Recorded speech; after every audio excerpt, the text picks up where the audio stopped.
do a short video now to try and explore the options that we've discovered for the fog lamps on the Range Rover Evoque.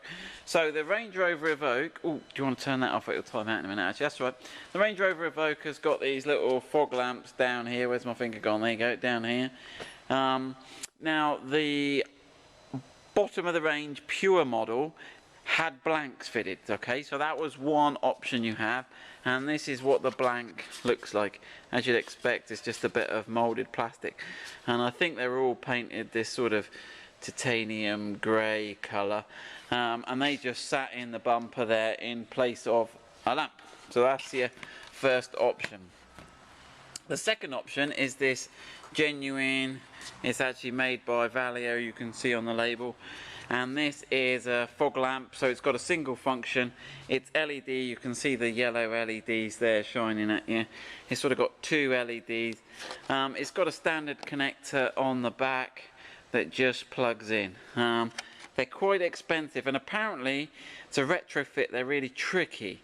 If you didn't have them from factory, you've got to do all sorts of wiring and additions and recoding, okay? So there's quite a lot on the forums, and I haven't seen any forum. If there is a forum that tells you how to retrofit them, let me know and I'll add it in the links at the bottom here. Right, there is actually another option that we've come across. Actually, another point to say on this, there was two options. You see this is very chromy. There was one that was black, that was fitted to the black edition.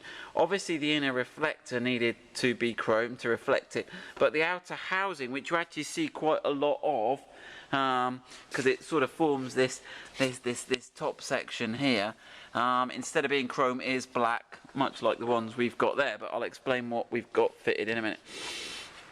There is actually a Chinese model Evoque, not the Landwind copy, but Land Rover actually make an Evoque they sell in China, and if I'm not mistaken it's called something like the Aurora or something. And you'll notice here, so this is the Chinese spec, and this is the, and they're pretty much the same, other than I think they're just a slightly lower cost version. It is still LED, and from the back it does have all the same connectors on it, albeit in a slightly different orientation. So we're trying to get hold of, they're quite tricky to get hold of these and offer these as an option, so if you've broken or want to retrofit. And even some people are just fitting the fog lamp and not wiring it up, because it still just looks better than the grey painted cover.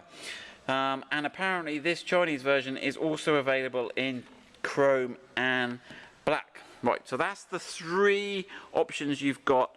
Right, we have developed with one of our suppliers a fourth option, which is this daytime running light. So this is not a fog light. It doesn't attempt to be a fog light. Fog lamps in the UK certainly aren't a legal requirement. They're not part of the MOT.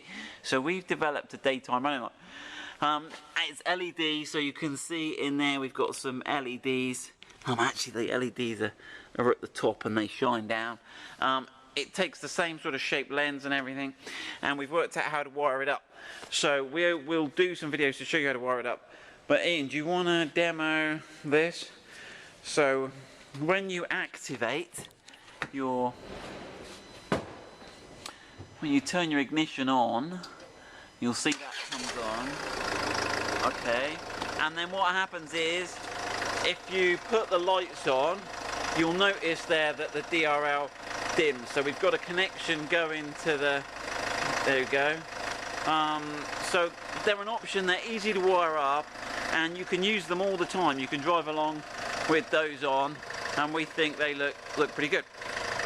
Okay, we'll do a video to show you how to fit them, but this is just explaining the fog light options, and you can then decide which ones you go for.